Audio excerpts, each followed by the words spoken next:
Welcome to a Homegrown Family Podcast, where we grow the produce and the kids. Ho, ho, ho! Merry Christmas and a Happy New Year! Welcome aboard, everybody. I'm Joe Metler, and this is the Homegrown Family Podcast. For those of you guys who are joining this podcast, are a few episodes in, I just give a little overview here of what this podcast is all about. And welcome, and thank you for joining this episode. A Homegrown Family is a very diverse podcast that covers all sorts of topics. I like to describe it as having two parts or two components. First component being homegrown, where we talk about anything between gardening, gopher trapping, processing chickens, to canning juice. Basically all the things that you would think about and would expect to happen on a homestead. And the second part is the family component, or the family part, homegrown family. This part covers stories of my family in particular, how my parents and grandparents grew up to my upbringing and to where I am today, and kind of in the whole entire homestead arena kind of thing. But it's a homegrown family. It's not the homegrown family. It's not the homegrown family. We're not the model of expertise and wisdom here. This is a homegrown family. There's many ways to do things, many ways to trap gophers, many ways to skin a chicken or skin a cat. Anyways, the family component also includes or will include topics like our children's education, our parenting, things that we've tried that worked well, things that have not, and things along that discussion, I guess. We haven't quite gotten delved into that a whole lot yet because during the growing season, when I'm growing vegetables and I'm doing outdoor activities, whether it is beekeeping or collecting maple syrup or whatnot, that's the growing season, right?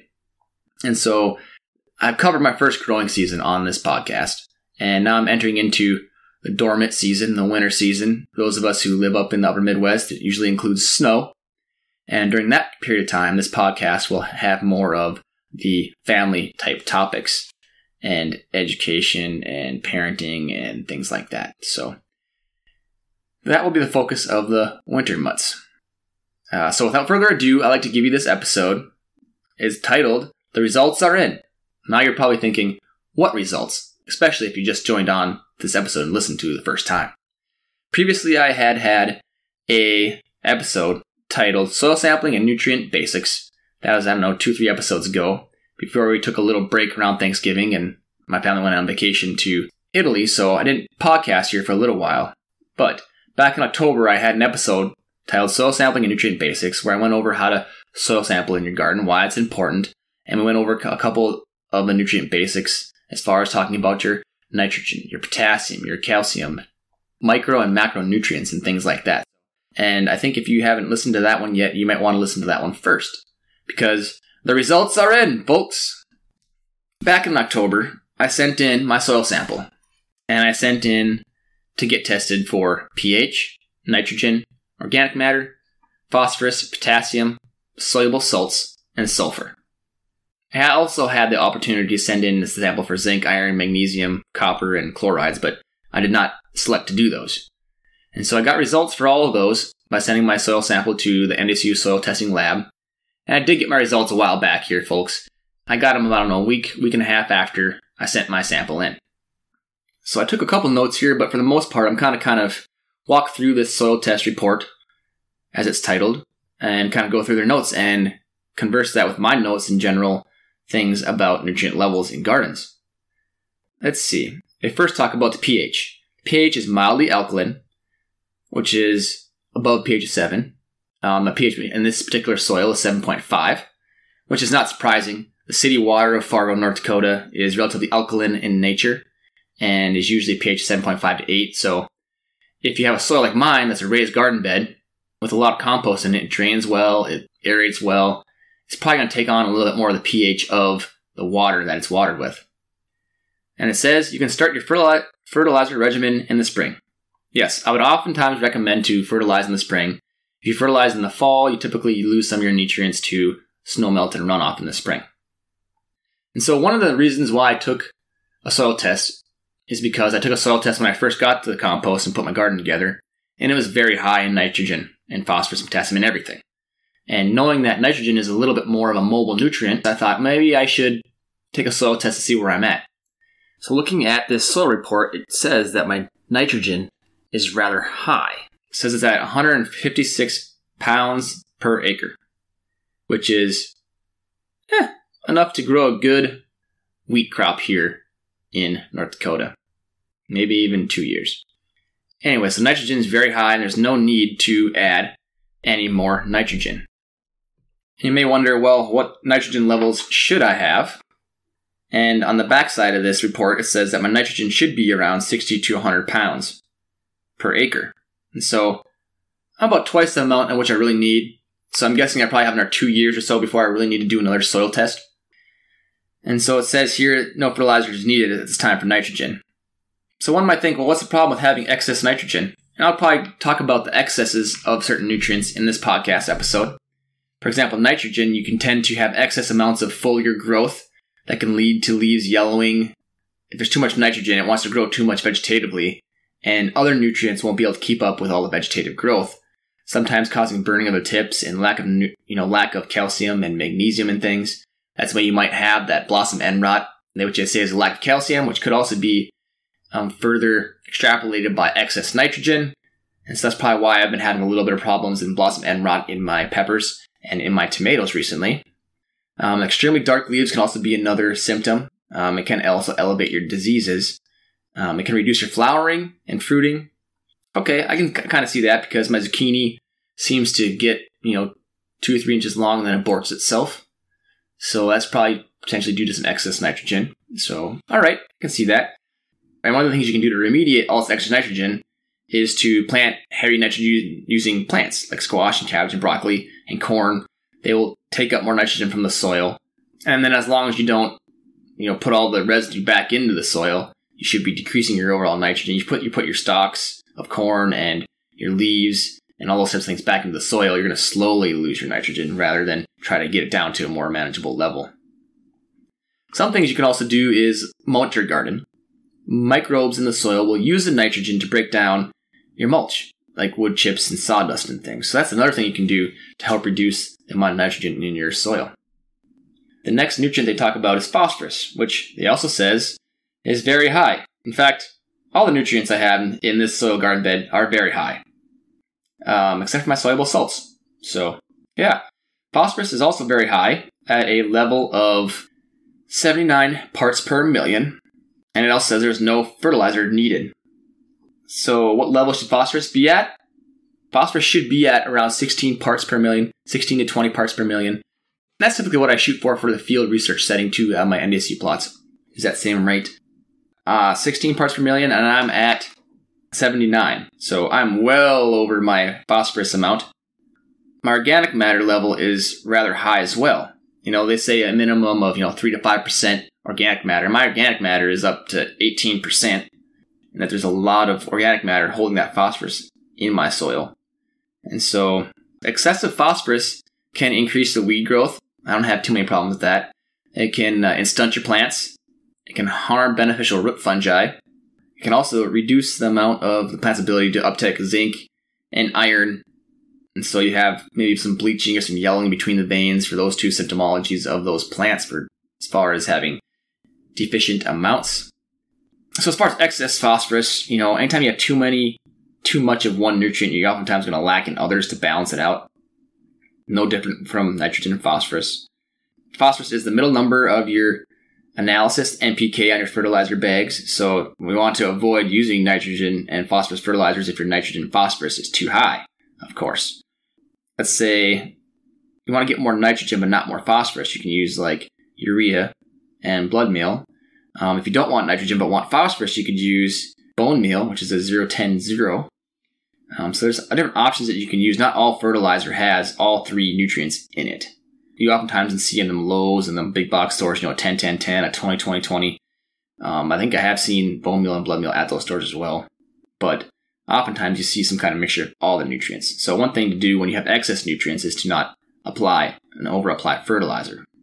One of the problems I'm having here is that from the beginning, put in my garden mostly compost. And that's basically it. And I put a little bit of soil mixed in, but that was basically all compost, which is very heavy and rich in nitrogen, phosphorus, and potassium. And so it's not really a surprise that, 3-4 years later after installing these raised garden beds that I still have a lot of each of those nutrients. One of the things they say you can do for excess phosphorus is you can amend with cover crops rather than manure. Don't put manure, don't put fertilizer. Grow a cover crop, harvest your cover crop, don't put it back into your garden, and discard it, burn it, or whatever. In this podcast before, I said that organic matter is really a measure of the health of a soil, but there is such a thing as too much with any good thing in life, right? Especially when it comes to like my cider and my wine, it's good, but too much, now you get myself into trouble. So too much organic matter oftentimes correlates with too much phosphorus. Yep, that's indeed the problem I have here. So instead of using 100% compost in my garden like I did, what I should have did is fill the bottom third with like wood chips or straw, and then top the last 2/3 with like compost, and then a loamy garden soil on top of that, and mixed in that first couple inches. So I'd have a mixture of compost and loamy garden soil, and then underneath it, I'd have all that organic matter in terms of wood chips or straw, which usually requires microbes to break down, eats up your nitrogen a little bit. So that would have probably been a better method to use to avoid the current situation that I'm in. Oh, let's see. What else does this thing say about... This report didn't say all that, okay? Some of that's in notes I took and some just general knowledge that I have. Let's see. Going on to the next page here. It's a 2-page document. It's actually not bad as far as... it's saying a lot of the same things that I would have said, so that's great. So potassium. It says my potassium level is very high. No fertilizer needed. Now, potassium is one of those nutrients that I don't think you can ever really get too much of. It's not a very mobile nutrient. I don't think it hardly ever gets to a point where it's toxic to plants in and of itself. Plants that uptake too much potassium may have problems absorbing and balancing out other nutrients, like I had mentioned with phosphorus and nitrogen. Sometimes your calcium and your magnesium may have maybe in deficiency because it can't balance out with all the potassium that's uptaking. In here it says the primary risk of too much potassium is nitrogen deficiency, which I don't have, but that will stunt your plants and lead to chlorosis in the foliage and things. It will appear usually on the lower stem first. Soluble salts are less than 1. It's actually 0.9, so once they get over 1, that's when I get a little bit more concerned about my salts. And the reason my salts aren't very high, or the reason my salts are approaching 1 is probably because of all that extra potassium and phosphorus creating some different salts in my soil, but not too high, so that's good. And then sulfur. Actually, before I move off from potassium here, which I have done already, but potassium levels should be between or closer to 150 parts per million, and my potassium level was at 540. So, again, like 4 times the amount of necessary nutrient that I need. But I'll probably never have to add potassium to this garden ever. So that's good. And then when we talk about sulfur, my sulfur level is also very high. And in sulfur, you should have 30 to 40 pounds of sulfur per acre. And I have 120. So again, I've got like a 4-year supply of nutrients in this soil. Maybe only a 2-year supply of nitrogen, depending on what I grow there. Not this summer, but maybe the next summer I might start adding some blood meal. I think it's like a 1200 to kind of help start supplementing some of that nitrogen. But otherwise, my sulfur is kind of high. Some of the things that you can do when you have excess sulfur, if you want to definitely avoid the manures and composts, again, all those nutrients I just talked about are rich and very abundant in manures and composts. And then when you have deficiencies of sulfur, they kind of look a lot like the excesses of sulfur. When you have excess sulfur, your new growth is yellowing, it's stunted. One thing you can do to add if you're lacking sulfur is to add Epsom salt solution. That's usually in 1 to 2 teaspoons of magnesium sulfate per gallon of water. You can water it on. You can add it as a foliar. This is something that we talked about in my Blossom Emerald episode or my Just Cuz episode. We talked about that solution and how that can be used. You can also add gypsum or elemental sulfur if you're in deficiency of sulfur. Elemental sulfur will take 1 to 2 years to become readily available to plants. It's got to break it down in the sulfate form to become available to plants. And if you have excess sulfur, that'll sometimes lead to more acidic pH, but in this case, I'm very alkaline yet, so I'm not too worried about that. So you might have some symptoms that you can use for sulfur, but there's not a whole lot I don't think you can do to balance that out. So you kind of have to deal with it until you utilize all that sulfur up out of there. So yeah, other than that, it's kind of what it said. Basically, I am high in absolutely everything I tested for. by about four times as much nutrients as I need. So what I could do now, knowing that I have that much, I could still, as my raised garden bed has started to settle down, I did put a little bit of straw on the bottom, not a third, but I'll put a little bit of straw on the bottom, and then I had some empty pop bottles and things I put in the bottom of my garden bed, so that way I didn't have to purchase quite as much or get as much compost to fill in. So this year I could take a couple bags of garden soil, intermix it in my top 6 inches of soil or 6 inches of compost that I have in my garden to help complement that high nutrient levels. So I think I'll probably do that this year, is add a little bit more bags of garden soil. You can get it from your local landscaping place if you're lucky, or you might be able to get it from just your big box stores, buying some garden soil.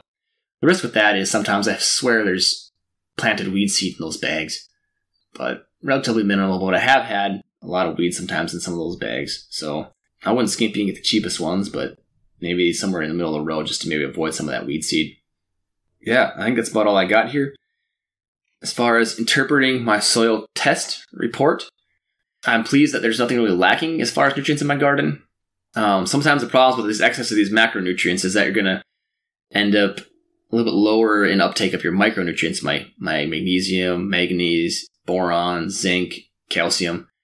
I might try to get a hold of a micronutrient fertilizer of some sorts. I haven't really explored that option too much, but it might be something good for me to look into. Or this next year I test for my zinc, and copper and iron and magnesium and all that stuff. I test for those this next year to see if those are considered low in my soil. They're probably not, but they might be not really available for uptake. So to add a little bit more into the soil probably wouldn't hurt. Or if you're watering with a watering can, I can probably mix in some nutrient into that as well, as far as micronutrients, which I think you can get separated from your macros. So maybe I'll throw a link into my show notes if I can find some fertilizer that look good to be used in that manner. But yeah, I really appreciate you guys joining in and listening, kind of jumping back into the swing of things here after our vacation. As we're kind of coming up on a new year here, if you have any friends that are interested in becoming podcast listeners that are thinking, I really need to get into the podcast world and start listening to this stuff, point them my way. Also, if you like the Homegrown Family Podcast, please leave a rating, a review. It helps get the podcast out there to more listeners.